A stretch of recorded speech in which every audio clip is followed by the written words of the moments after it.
지난 주일은 시편 116편 12절 이하의 말씀을 가지고 하나님이 저희들에게 주신 은혜를 깨닫고 또 하나님 앞에 저희들 감사드리면서 그리고 하나님의 은혜에 보답을 하는 그런 삶을 살라고 하는 주님의 말씀을 저희가 같이 나누었습니다. 우리가 하나님의 말씀인 성경을 우리가 보게 되면은 하나님의 은혜를 깨닫고 감사할 뿐만 아니라 그 하나님의 은혜에 대하여서 이렇게 보답을 하면서 인생을 살은 아름답고 귀한 믿음을 가진 분들이 있는 것을 저희들이 보게 됩니다. 우리가 누가복음 19장을 우리가 보게 되면은 삭개오라고 하는 분이 나옵니다. 저희들이 잘 아는 대로 이분은 세리장, 요즘 말로 아마 표현하면은 세무서장이 아닌가 그렇게 생각을 합니다. 이분은 아주 키가 굉장히 적은 분입니다. 그런데 그 마을에 예수님이 지나가신다고 하는 이렇게 소문을 듣고 예수님 보고 싶어서 이분이 길가로 나가게 되었을 적에는 이미 예수님 지나신다고 하는 소문을 듣고 많은 사람들이 정말 구름대처럼 몰려들어서 그래서 삭개오가 예수님 좀 보려고 했는데 키가 자기는 적으니까 앞에 키 큰 사람들이 많이 있으니까는 예수님 볼 수가 없었습니다. 그래서 이분이 체면불구하고 보니까 거기 뽕나무가 있어서 그래서 뽕나무 위로 올라가서 그래서 이제 예수님 지나가시기를 이렇게 기대하고 있었습니다. 얼마 후에 예수님이 그곳을 이렇게 지나시다가 뽕나무 곁에 이렇게 오시게 되었을 적에 예수님께서 발걸음을 멈추시더니 뽕나무 위를 쳐다보시면서 야 삭개오야 내려와라. 예수님이 자기 이름을 아는 겁니다. 삭개오야 내려와라. 내가 오늘 저녁에 너희 집에 내가 유할 거야. 삭개오는 이 주님의 음성을 듣자 너무 기뻤습니다. 왜냐하면 그 당시 유대 나라는 로마의 식민지로서 이렇게 사는 나라입니다. 그러니까 세금을 갖다가 다 거두어 가지고 그 세금을 자기 나라 위에서 쓰면 그건 좋은 일이죠. 그건 행복한 일이죠. 그건 복된 일이죠. 세금들 다 내시죠. 저는 목사지만 제가 세금을 제가 자진 납세하고 있습니다. 전 세금 제가 철저하게 내고 있습니다. 왜냐하면 세금 내야 우리나라가 우리가 좋아지잖아요. 자기 나라 위해서 세금 쓴다고 한다면 얼마나 좋겠어요. 그런데 세금 걷어서 다 자기들을 갖다가 통치하고 있는 그 로마 정부를 위해서 쓰니까는 그러니까 내게 이 세금 걷는 사람을 죄인시하고 사람들이 비판하고 미워하고 욕하고 그랬습니다. 그러니까 그리고는 상종하는 사람이 없었어요. 삭개오가 그런 사람이거든요. 그런데 예수님이 자기 집에서 주무시겠다고 하는 거예요. 그래서 삭개오는 너무 기뻐서 예수님 자기 집으로 모시고 그리고 환영 아마 잔치를 한 것 같습니다. 그때 예수님이 삭개오를 향하여서 말씀하시기를 오늘 구원이 이 집에 이르렀다. 그러니까 그 말씀은 예수님께서 그 집에 유하셨을 뿐만 아니라 삭개오의 모든 죄를 갖다가 용서를 하시고 삭개오를 갖다가 하나님이 구원해 주셨다고 하는 말씀인 것입니다. 삭개오는 주님께서 자기를 그 많은 사람 가운데 지명을 하시고 자기 이름도 하시고 사람들은 자기를 상종하기를 원하지 않는데 그 영광스러운 주님께서 자기 집에서 유하시고 뿐만 아니라 자기의 죄를 용서해 주시고 자기의 영혼을 구원해 주시는 이 은혜를 생각하게 될 때에 너무 감사하고 감사해서 주님의 은혜에 좀 보답하고자 여러분 거기 8절 말씀에 보면 삭개오가 이렇게 말을 합니다. 삭개오가 주께 여짜오되 주여 보시옵소서 내 소유의 절반을 팔아서 가난한 자들에게 내가 주겠습니다. 묻습니다. 예수님 믿은 후에 예수님이 날 선택해 주시고 날 불러주시고 내 죄를 용서해 주시고 날 하나님의 자녀로 삼아 주시고 내 영혼을 구원해 주신 은혜.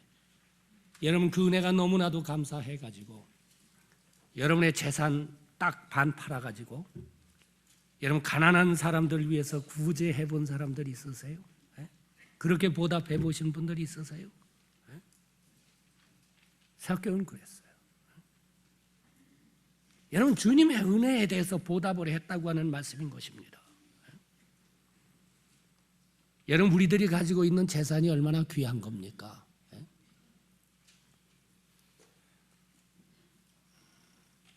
근데 그걸 반이나 여러분, 주님의 은혜가 고마워서 주님의 은혜에 보답하기 위하여서 여러분 자기의 재산 반을 탁 해가지고 여러분 가난한 사람을 돕는 주님을 위해서 사용을 했다고 하는 말씀인 것입니다. 그러니까 이 누가복음 19장의 말씀이 저희들에게 주시는 메시지가 있다고 한다면 여러분, 저희들이 주님의 은혜를 알고 저희들 생 속에서 주님의 은혜에 대해서 보답을 할 줄 아는 여러분 그런 믿음을 가지라고 하는 말씀이죠. 그렇다고 한다면 내가 하나님의 은혜를 깨달은 후에 내가 구체적으로 어떻게 하나님의 은혜에 보답하는 삶을 살 수 있겠느냐는 것입니다. 오늘 본문은 그 진리를 말씀하고 있습니다. 1절에 보면 그러므로 형제들아 내가 하나님의 모든 자비하심으로 너희를 권하노니 너희 몸을 하나님이 기뻐하시는 거룩한 산제사로 드려라. 여러분, 우리가 이 말씀을 접하게 될 때에 이 첫 번째 나오는 말씀 그러므로 이 말은 굉장히 중요한 의미가 담겨져 있기 때문에 저희들이 이해할 필요가 있다고 하는 말씀입니다. 여기 그러므로라고 하는 말은 로마서 1장부터 11장까지 하나님의 은혜의 경륜을 설명하고 있는데 그러므로라고 하는 말은 그러니까 로마서 1장부터 11장까지를 요약한 말이에요. 하나님의 은혜의 경륜을 갖다 요약한 말입니다. 이미 로마서를 아시는 분들은 잘 아시겠지만 1장부터 3장까지 저희가 죄인이라고 성경은 말씀하고 있죠. 로마서 3장 10절에 의인은 없나니 하나도 없고 23절에 모든 사람이 죄인이다. 여러분, 죄 없는 사람 없다고 하는 말이죠. 6장 23절에서는 죄의 값은 사망이다. 죄값은 사망이다. 우리가 하나님 앞에서 죽을 수밖에 없는 하나님으로부터 진노를 받을 수밖에 없는 저희라고 하는 말씀인 것입니다. 그런데 3장 24절부터 보게 되면은 하나님이 우리를 사랑하셔서 5장 8절에 보게 되면 그리스도께서 우리를 사랑하심으로 말미암아 우리를 위하여서 자기의 몸을 주심으로 확증했다고 그랬죠. 우리가 아직 죄인 되었을 때 그리스도께서 우리를 위하여 죽으심으로 하나님께서 우리에 대한 자기의 사랑을 확증했다. 우리들의 죄를 용서하기 위해서 예수님이 이 땅에 오시고 우리들의 죄를 대신해서 갈보리 십자가에서 여러분 속죄의 제물이 되어 주심으로 말미암아 나와 여러분이 죄의 용서함을 받았다고 하는 말씀인 것입니다. 그러면서 로마서 3장 25절부터 보게 되면 내가 아무것도 한 것 없이 주님이 내 죄를 용서하셨기 때문에 하나님이 우리를 의인으로 만드셨죠. 아무것도 한 것 없이 예수님이 내 죄 다 용서하셨기 때문에 저희가 의인이 하나님 나라에는 죄가 없는 의인만이 들어갈 수 있는데 여러분 의인이 되게 해주셨다고 하는 말씀입니다. 뿐만 아니라 저희들이 이 세상 사는 동안에 성령님 저희들에게 보내주셨죠. 우리가 성령님의 도움이 없이는 우리가 믿음으로 살 수 없습니다. 거룩하게 살 수 없습니다. 깨끗하게 살 수 없습니다. 하나님의 뜻을 이루며 살 수 없습니다. 그런데 성령님 보내주셔서 여러분 우리가 로마서 8장을 보게 되면 우리 안에서 역사를 하시고 감동을 하시고 교훈을 하시고 은혜를 주시고 그래서 우리로 하여금 점점 우리의 믿음이 자라서 예수님 닮아가는 삶을 사는 믿음으로 살게 해주시고, 뿐만 아니라 여러분, 저희들이 이 땅에 살게 될 때에 이런 시험 저런 유혹, 이런 고통 저런 고통, 이런 괴로움 저런 고통, 우리가 쓰러지고 넘어질 수 있는 일이 여러분 얼마나 많습니까? 그런데 로마서 8장 35절에 보게 되면은 하나님의 사랑이 우리를 붙들고 있죠. 그래서 환난이나 곤고나 핍박이나 적신이나 위험이나 칼이라, 뭐 죽음이나 어떤 권세, 어떤 마귀의 권세나 그 어떤 것이라고 한다 할지라도 여러분, 하나님의 사랑이, 하나님의 은혜가, 여러분 하나님의 손길이 저희를 꽉 붙들고 있기 때문에 우리가 이런 고난 저런 고난, 이런 시련 저런 시련, 이런 위험 저런 위험, 이런 유혹 저런 유혹 당하지만은 하나님이 나를 붙들고 계시죠. 그래서 한 번 구원받은 사람은 여러분 멸망할 수 없다고 하는 말씀인 것입니다. 요한복음 10장 27절에도 내가 저희에게 영생을 주노니 영원히 멸망치 아니할 터이요, 또 저희를 주신 내 아버지는 만유보다 크심에 아무도 아버지 손에서 빼앗을 자가 없느니라. 만유, 이 우주보다 크신 전능하신 하나님이 여러분 내 영혼을, 내 마음을, 내 생을 내가 예수 믿고 하나님의 자녀가 되는 순간에 붙들고 계시죠. 그래서 칼빈이라고 하는 분은 이 진리를 깨닫게 되었을 적에 믿는 사람들은요, 구원받은 사람들은요, 지옥 가고 싶어도 못 가요. 하나님이 붙들고 있기 때문에. 여러분, 여기 그러므로라고 하는 말이 이런 말입니다. 우리가 이런 은혜를 받았다고 하는 말입니다. 그러면서 여기 산 제사를 드리라고 하는 말은 이런 은혜를 받았다고 한다면, 이런 축복을 하나님이 우리에게 주셨다고 한다면 우리가 이 은혜를 깨닫고 하나님 앞에 보답해야 하지 않겠느냐. 보답해야지 않겠느냐. 그렇지 않아요? 여러분, 하나님이 이런 은혜를 주셨다고 한다면 저희가 보답해야 하지 않겠습니까? 여러분, 보답하는 길이 산제사 드리는 겁니다. 이 산제사라고 하는 말은 헬라 말에서는 뒤시안 조산이라고 하는 단어를 썼는데, 이 말은 합당한 봉사를 갖다가 뜻합니다. 합당한 봉사. 여러분, 하나님이 나한테 이런 은혜를 주셨다고 한다면 내가 하나님 앞에서 보답하는 길이 합당한 봉사라고 하는 말씀입니다. 여러분, 내가 예수 믿고 정말 하나님의 은혜를 깨닫고 하나님 감사합니다. 주님 감사합니다. 제가 이 하나님의 은혜에 대해서 제가 보답하면서 살기를 원합니다. 주님, 제가 못했으면 좋겠습니까? 어떻게 보답했으면 좋겠습니까? 정말 하나님 앞에서 내가 그런 마음 갖고 그렇게 하나님 앞에 묻는다면, 여러분 기도한다고 한다면 하나님께서 그런 사람들에게는요,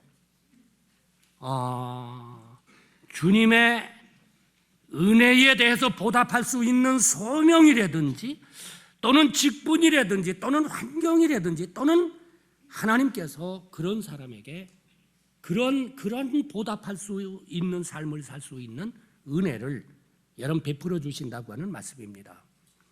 대개의 경우 하나님께서 그런 사람들에게 주신 은사를 통하여 가지고 보답할 수 있는 길을 하나님이 주십니다. 저희들이 이미 아시는 분도 계시겠지만은 하나님께서 저희들에게 여러분 주신 은사가 있음을 하나님의 말씀인 성경은 말씀을 하고 있습니다.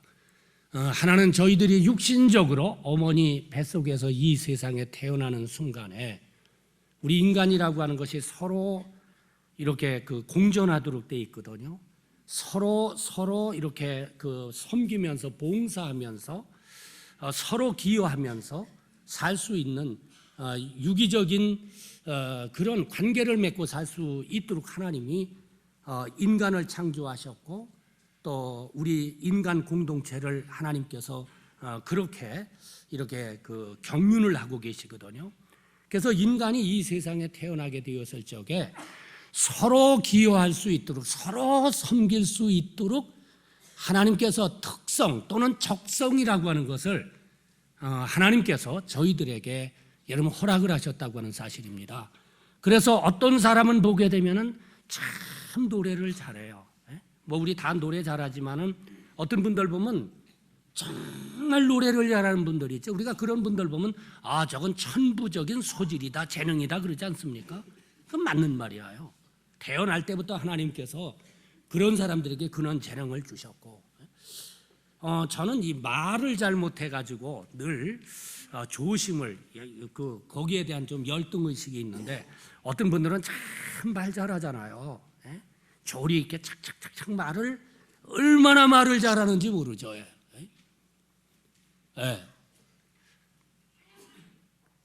아마 그런 분들이 변호사를 하면 괜찮을 거예요.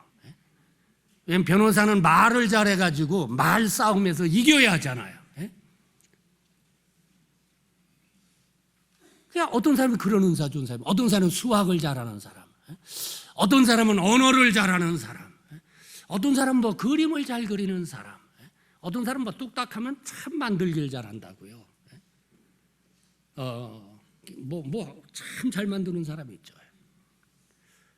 우리 그 아파트 앞에 가끔 자동차에다 뭘 싣고 와서 파는 사람이 있는데, 그 부부를 이렇게 가끔 지나가면서 보니까 그 사람 장사를 잘하더라고요. 그래서 저 사람은 그저 장사를 잘하는 그런 정말 특성을 주셨구나. 저 사람 괜찮겠다. 돈 잘 벌겠다. 어떤 사람 그런 또 특성 준 사람도 있죠. 어떤 사람은 정치를 잘하는 사람이 있습니다.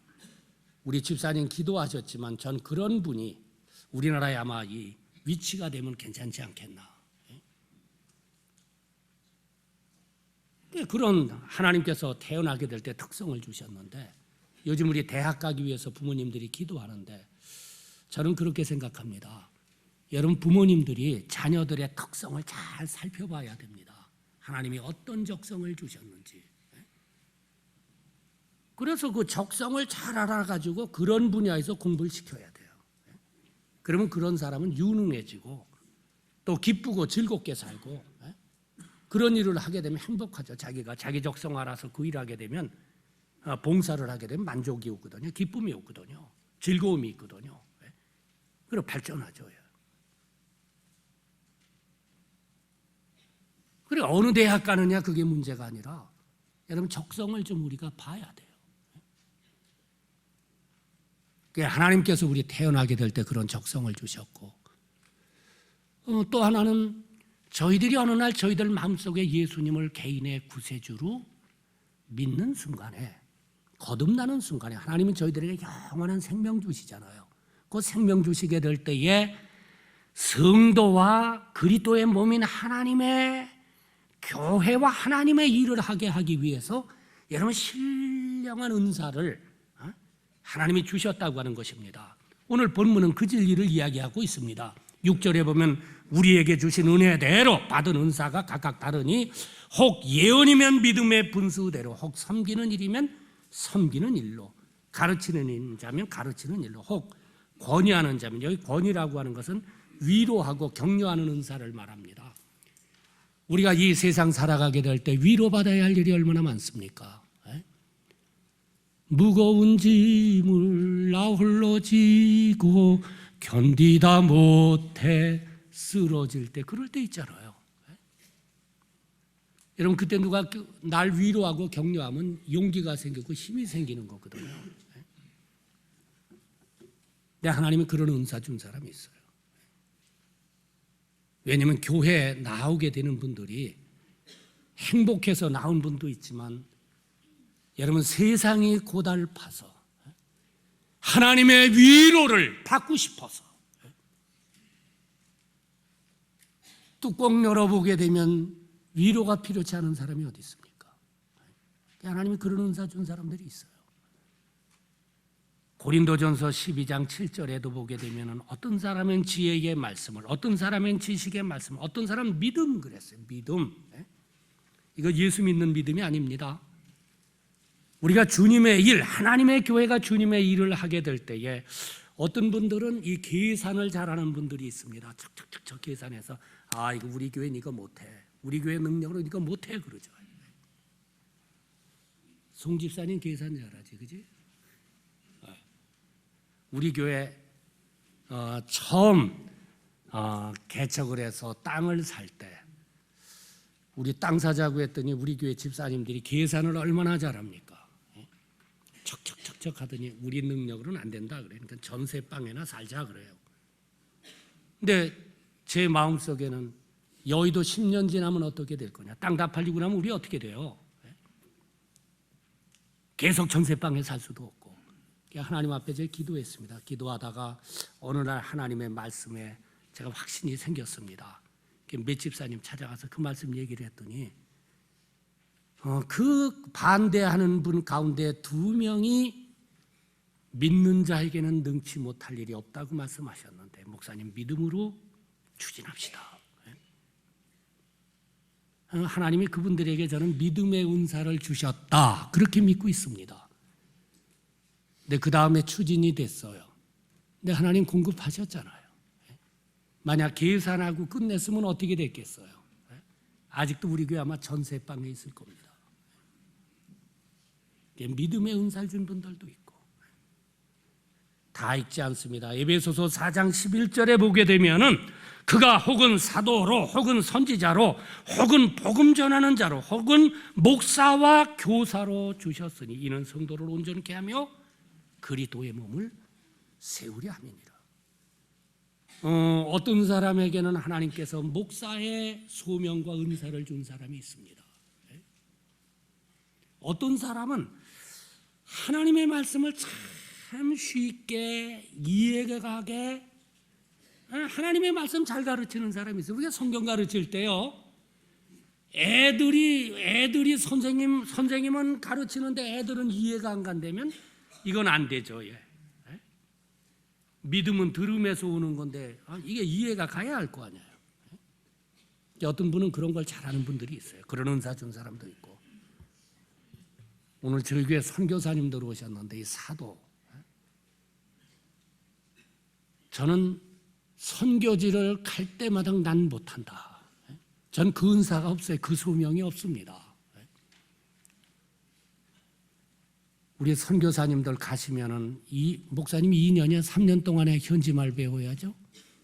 2년 동안에 현지말 안 배우면 소환해야 하거든요.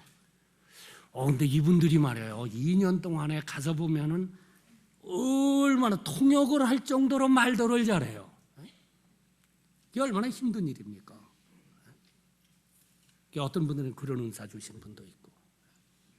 근데 하나님께서 교회 안에 은사를 주신 이유는 여기 보니까는 성도들의 믿음을 자라게 해서, 온전한 믿음, 성숙한 믿음을 갖게 해서, 그래가지고 든든한 하나님의 교회를 세워가지고 여러분 주님이 교회에게 주신 최고의 사명, 은혜의 복음을 땅끝까지 증거하게 하기 위해서 하나님이 그런 은사를 저희들에게 주신 것입니다. 그러니까 우리가 하나님의 은혜에 우리가 보답하는 길은, 우리가 주님의 은혜를 깨닫고 보답하는 길은, 내가 하나님 앞에, 하나님 내가 주님의 은혜에 보답하길 원합니다. 제가 어떻게 했으면 좋겠습니까? 기도하는 가운데에 하나님께서 어떤 환경 주시면 그 환경 가지고, 하나님께서 너에게 내가 이런 은사를 줬어, 내가 너에게 이런 은사를 줬는데 너 그 은사를 가지고 너 주님을 섬겨. 그러면 그 은사를 가지고 주님 사랑하는 마음으로, 성도를 사랑하는 마음으로, 하나님의 교회를 사랑하는 마음을 가지고 여러분 최선을 다하여서 내 일생을 통하여 가지고 여러분 그 책임을 감당하는 것이 여러분 주님의 은혜에 구체적으로 보답하는 길이라고 하는 것입니다. 어떤 분이 이 목재 회사를 다녔습니다. 어느 날 회사에 출근을 했더니 책상에 앉아서 딱 보니까는 요즘 말로 하면 구조조정이죠. 그 회사가 구조조정을 하는데 사장으로부터 거기에 우리 회사가 어렵고 그래서 이번에 몇 명을 갖다가 이렇게 회사에 일하는 것을 그만두게 하는데 그래서 오늘부터 그저 참 미안하지만 회사 일을 그만두셨으면 좋겠습니다. 그런 통고였습니다. 이분이 자기는 열심히 일을 했는데 자기는 최선을 다해서 일했는데 왜 하필이면 내가 회사를 떠나야 되나? 회사가 원망스럽기도 하고 책임자가 믿기도 하고 그런 가운데에 집으로 돌아왔습니다. 집에 돌아오니까 죽고 싶어요. 뭐 어떻게 자기가 앞으로 해야 할지도 모르겠고 며칠을 고민을 합니다. 근데 그 부인이 크리스찬이에요. 그래서 그 부인이 남편을 향하여 가지고 위로도 하고 격려도 하고 이 말 저 말 하지만은 뭐 남편 귀에 들어오질 않습니다. 남편이 며칠 동안 괴로워하다가 부인에게 나 여행하겠다고 그럼 여행 다녀오시라고 남편이 여행을 떠나면서 마음에 생각을 합니다. 내가 만약 이번 여행을 하면서도 내 마음이 정리가 되지 않는다고 한다면 난 죽을 거다. 자살을 결심합니다. 이분이 여행을 며칠 하는데 마음이 정리가 안 돼요. 돌아와 가서 이분이 이제 정말 죽을 생각을 합니다. 근데 부인이 남편의 그런 마음을 읽었어요. 그래서 부인이 자기 남편을 향하여서 이야기하기를 여보 내가 예수 믿잖아. 내가 하나님 믿잖아.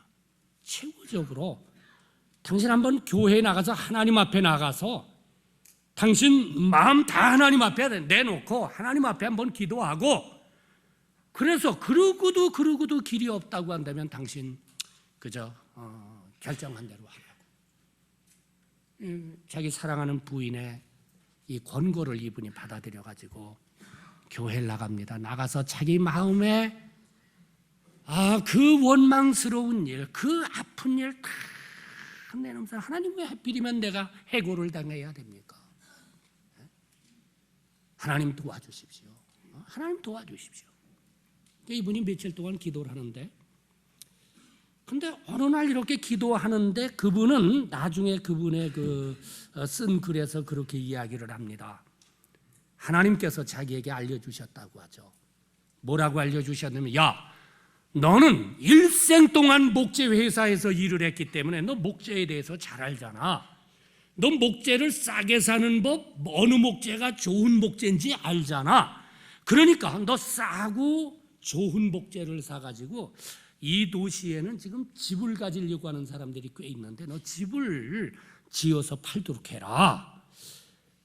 그런 생각이 여기 들어왔습니다. 하나님 준 응답으로 그분이 얘기를 했는데 그래서 이분이 얼마나 기쁘겠어요. 자기 할 일이 생겼으니까. 그렇지. 나는 목재 전문가지. 난 목재를 좋고 좋은 것을 싸게 살 수 있지. 그래가지고 이분이 있던 돈을 정리를 해가지고 땅을 사고 그 다음에 좋은 목재를 싼 값에 사가지고 집을 짓습니다. 그리고 파는데 싸게 팔잖아요. 이게 인기가 있는 거예요. 집이 좋은 집이고요. 그래서 뭐 그 도시에서는 이제 그분의 집이 그저 주문해서 짓는데 뭐 그분이 집을 이제는 짓기가 바쁘게 나가는 겁니다. 한 2년 지나게 되니까는 다른 도시에도 그분이 집을 짓게 되고 이젠 회사 사장이 됐습니다. 이 도시 저 도시 다니면서 집을 짓습니다. 늘 그분 마음속에 어떤 마음이 있느냐면 내가 죽을 수밖에 없는 사람인데 내가 절망 가운데 있을 때에 하나님이 나한테 찾아오셔서 날 예수 믿게 해주시고 날 하나님의 자녀로 삼아주시고 하나님이 나한테 이런 은혜를 주셨는데 제가 하나님의 은혜에 정말 하나님 보답하길 원합니다. 그럴 거 아니에요. 돈 많이 벌었으니까. 근데 그때 이분이 두 가지를 하나님이 어느 날 생각하게 해주셨습니다.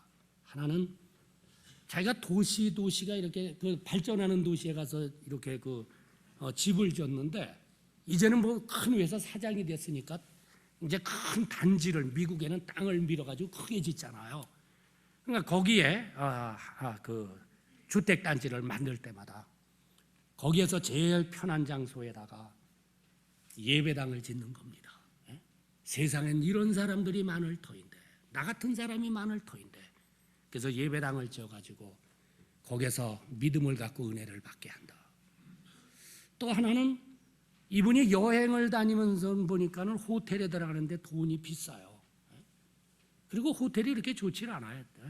깨끗하지도 않고. 그래서 이분이 나처럼 여행하는 분들이 참 많을 터인데 내가 돈 번 것 가지고 그저 가능하면 하나는 내가 짓는 주택단지에다 예배당을 짓고 또 하나는 거기에다가 여관을 지어가지고 그래서 그저 여행하는 사람들이 마치 자기 집처럼 편하게 적은 경비를 가지고 쉴 수 있도록 내가 그렇게 한다. 그래가지고 이분이 여관을 지었습니다. 이 여관 이름이 홀리데이 인이라고 하는 윌슨 헬몬스 케이지라고 하는 홀리데이 인 설립자의 여러분 이야기입니다. 여러분 내가 예수 믿고 하나님의 자녀가 되게 되었을 때에 여러분 하나님이 저희들에게 주신 은혜가 있잖아요. 오늘 여기 그러므로라고 하는 말은 이런 은혜를 받았다고 한다면 너 합당한 봉사를 하면서 사는 것이 마땅하지 않느냐는 것입니다. 저는 저희 교회 성도 한 분 한 분이 정말 하나님의 은혜를 알았다고 한다면 하나님의 은혜를 깨닫고 땡큐 할 뿐만 아니라 합당한 봉사 하나님 제가 나머지 인생을 이런 일을 하면서 살겠습니다. 이렇게 봉사하면서 살겠습니다. 여러분 그게 산제사가 된다고 하는 말입니다. 영적 예배가 된다고 하는 말입니다. 저희 교회 성도 한 분 한 분이 하나님의 은혜를 깨닫고 구체적으로 하나님의 은혜에 보답하는 합당한 봉사, 산제사가 있는 은혜가 있으시기를 주님의 이름으로 간절히 축원합니다. 기도하겠습니다.